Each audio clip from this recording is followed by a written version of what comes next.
घरों के दाम गिरने का इंतजार करने वाले सावधान। क्या बिल्डर घटाने वाले हैं प्रॉपर्टी की कीमतें? क्या फटने वाला है भारत के रियल एस्टेट का बबल? नैरेडको के सेंटिमेंट सर्वे ने क्या बढ़ा दी है धड़कन? दोस्तों, क्या आप भी पिछले 2-3 साल से यही सोच रहे हैं कि बस थोड़ा सा और इंतजार कर लेते हैं? अभी प्रॉपर्टी बहुत महंगी है, कुछ महीनों में कीमत गिरेगी, फिर आराम से घर खरीद लेंगे। अगर आपका जवाब हाँ है तो आज का ये वीडियो आपके लिए बहुत ज़रूरी है, क्योंकि आज मैं आपको एक ऐसी ताज़ा रिपोर्ट के बारे में बताने वाला हूँ जिसने लाखों होम बायर्स की उम्मीदों पर बड़ा सवाल खड़ा कर दिया। आखिर क्या अगले 6 महीने में घरों की कीमतें सचमुच गिरने वाली हैं, या फिर जो लोग इंतज़ार कर रहे हैं वो खुद अपने लिए घर और महंगा कर रहे हैं? क्या बिल्डरों के पास कीमतें घटाने की कोई मजबूरी है? क्या बाजार में डिमांड खत्म हो रही है? क्या भारत का रियल एस्टेट बबल फटने वाला है, या फिर कीमतें अभी और ऊपर जाने वाली? और सबसे बड़ा सवाल, अगर आपके पास आज घर खरीदने की क्षमता है तो क्या आपको अभी खरीद लेना चाहिए, या फिर 6 महीने और इंतज़ार करना चाहिए? दोस्तों, इन सभी सवालों का जवाब आज मैं आंकड़ों, एग्जाम्पल और बाजार की हकीकत के आधार पर समझाऊंगा, क्योंकि रियल एस्टेट में फैसले भावनाओं से नहीं बल्कि डेटा और टाइमिंग से लिए जाते हैं। और मैं आपको पहले ही बता दूं कि जो बात सोशल मीडिया पर वायरल हो रही है और जो बात ज़मीन पर दिखाई देती है, दोनों में बहुत बड़ा फ़र्क होता है।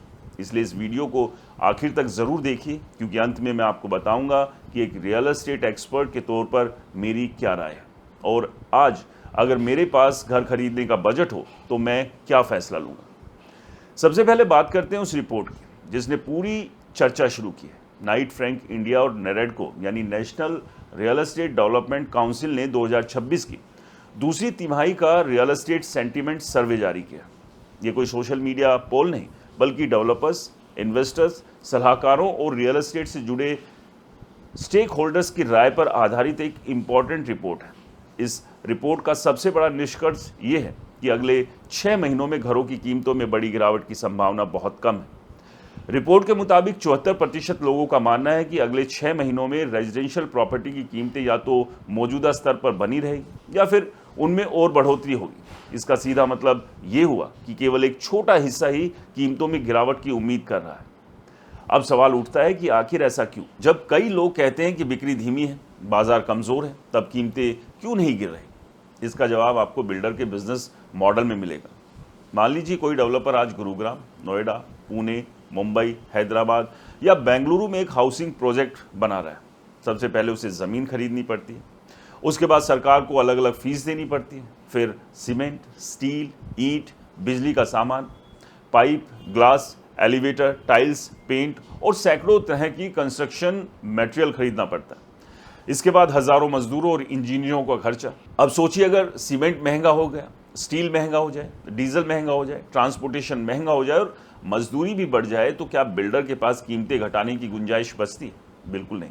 यही वजह है कि रिपोर्ट साफ कहती है कि कंस्ट्रक्शन मटेरियल, ट्रांसपोर्टेशन और लेबर कॉस्ट में लगातार बनी हुई महंगाई ने घरों की कीमतों को मजबूती दी हुई है। अब यहाँ एक और इंटरेस्टिंग आंकड़ा समझिए।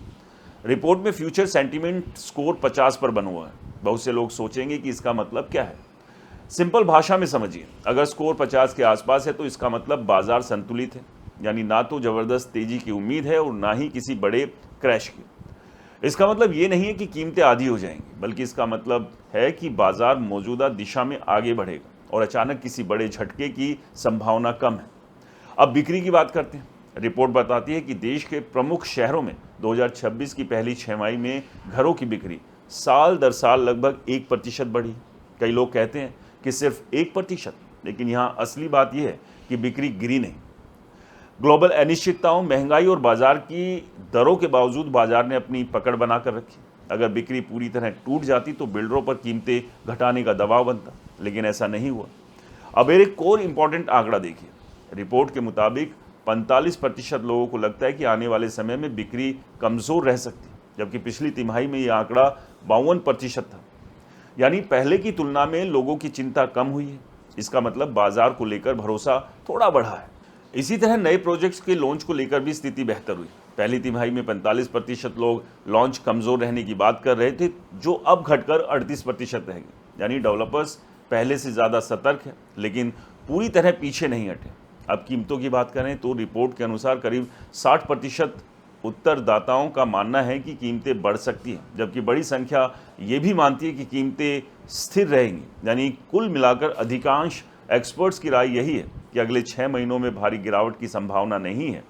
यही वो बात है जिसे समझना बेहद ज़रूरी है।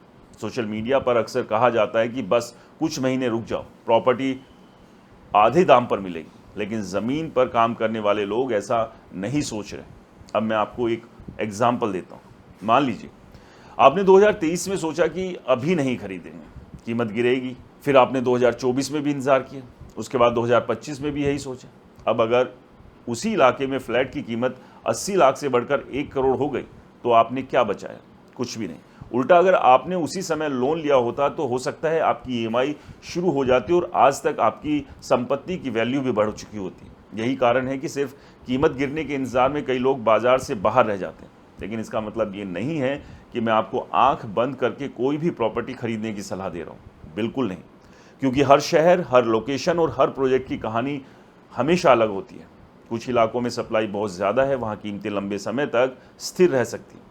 कुछ जगहों पर मांग इतनी मजबूत है कि कीमतें लगातार बढ़ती रहेगी। इसलिए पूरे भारत को एक ही नज़र से नहीं देखा जा सकता। अब बात करते हैं अर्थव्यवस्था की।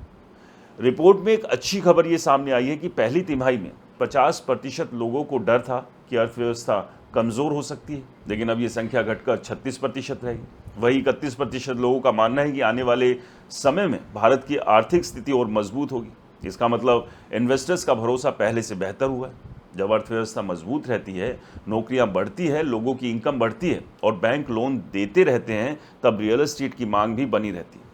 अब सबसे बड़ा सवाल, क्या घर खरीदने का सही समय अभी है? मेरा जवाब थोड़ा अलग है।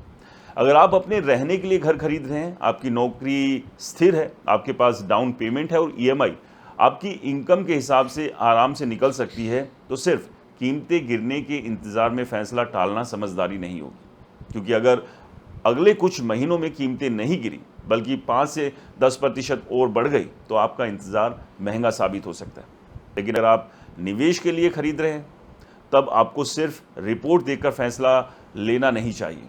आपको लोकेशन, इंफ्रास्ट्रक्चर, रोजगार, मेट्रो कनेक्टिविटी, भविष्य की डेवलपमेंट की योजनाएं, किराए की मांग और बिल्डर की क्रेडिबिलिटी जैसे कई पहलुओं का विश्लेषण करना चाहिए। और ये ऐसा नहीं है कि एंड यूज़र को भी नहीं करना चाहिए, उन्हें भी इस बात का ध्यान रखना बेहद ज़रूरी है। दोस्तों, गलत लोकेशन पर खरीदी गई सस्ती प्रॉपर्टी भी खराब इन्वेस्टमेंट हो सकती है, जबकि सही लोकेशन पर खरीदी गई महंगी प्रॉपर्टी लंबे समय में शानदार रिटर्न दे सकती है। मेरी बतौर रियल एस्टेट एक्सपर्ट राय बिल्कुल साफ है। अगले 6 महीनों में पूरे देश में घरों की कीमतों में किसी बड़े क्रैश की उम्मीद करना फिलहाल व्यवहारिक नहीं लगता। हाँ, कुछ माइक्रो मार्केट्स में discount, offer, flexi payment plans और नेगोशिएशन का मौका ज़रूर मिल सकता है, लेकिन पूरे बाजार में 20 से 30% की गिरावट की उम्मीद करना वास्तविकता से दूर है। अगर कोई बिल्डर आपको अच्छी डील, सही लोकेशन, मजबूत कानूनी डॉक्यूमेंट्स और उचित भुगतान योजना दे रहा है, तो केवल इस उम्मीद में कि कीमतें अचानक गिर जाएगी, फैसला टालना नुकसानदायक हो सकता है। दूसरी तरफ अगर आपकी फाइनेंशियल स्थिति अभी मजबूत नहीं है, नौकरी अस्थिर है या डाउन पेमेंट की व्यवस्था नहीं है, तो सिर्फ डर या फोमो में खरीदना भी गलत होगा। सही डिसीजन वही है जो आपकी क्षमता, ज़रूरत, लोकेशन के विश्लेषण पर आधारित हो।